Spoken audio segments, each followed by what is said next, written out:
Hi friends, இன்றைக்கி நம்ம ரொம்பவே சுவையாக அதே சமயம் 5 நிமிஷத்தில் ரெடி பண்ணுற மாதிரி இட்லி தோசைக்கு ஒரு சைடிஷ் ரெசிபி செய்ய போகிறோங்க.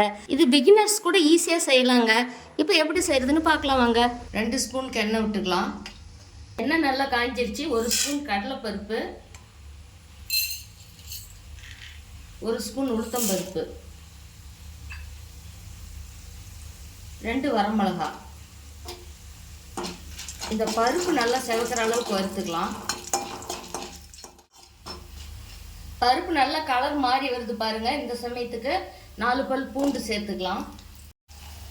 சின்ன வெங்காயம் ஒரு 10 வெங்காயம் முழுசாக உளிச்சு வச்சிருக்கேன், அது இதில் சேர்த்துக்கலாம். நல்லா கலந்து விட்டுக்கலாம்.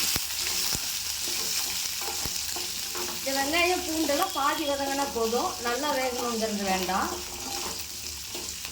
வதங்கட்டும். வெங்காயம் பூண்டெல்லாம் பாதி வதங்கி வந்துருச்சு. இப்போ தக்காளி 4 அந்த மாதிரி கீறி விட்டுருக்கேன், இதை இதோடு சேர்த்துக்கலாம். இது ஒரு 3 பழம் நான் எடுத்திருக்கேன், இதோடு சேர்த்துக்கலாம். ஒரு 2 நிமிஷம் வதங்கட்டும். அடுப்பை லோ ஃப்ளேமில் வச்சுக்கலாம். பூண்டு, வெங்காயம், தக்காளி எல்லாமே 3/4 பாகம் வதங்கி வந்திருக்குங்க. இந்த அளவுக்கு வதங்கினா போதும். இந்த சமயத்துக்கு நம்ம தேவையான அளவு உப்பு போட்டுக்கலாம். அதே போல் காரமும் நான் 2 மிளகாய் சின்னதாக போட்டிருக்கேன். நீங்கள் காரம் அதிகம் வேணுன்னா ஒன்று சேர்த்து கூட போட்டுக்கலாம். இப்போ ஸ்டவ் ஆஃப் பண்ணிடலாம். சின்னதாக ஒரு துண்டு இஞ்சி இதோடு சேர்க்குறேன். ஸ்டவ் ஆஃப் பண்ணிடுறேன்.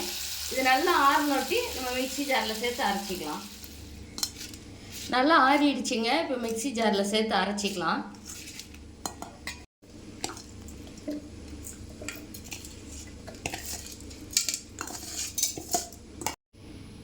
இது நம்ம ஃபஸ்ட்டே தண்ணி ஊற்றி அரைக்க வேண்டாங்க.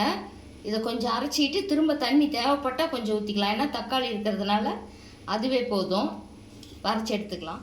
தக்காளி சட்னி ரெடி ஆகிடுச்சிங்க. இது இட்லி தோசைக்கு ரொம்ப சுவையாக இருக்கும். ரொம்ப ஈஸியாகவும் சட்டுன்னு செஞ்சிடலாம். இதுபோல் நீங்களும் செஞ்சு பாருங்கள். இந்த வீடியோ பிடிச்சிருந்தால் லைக் பண்ணி ஷேர் பண்ணுங்கள்.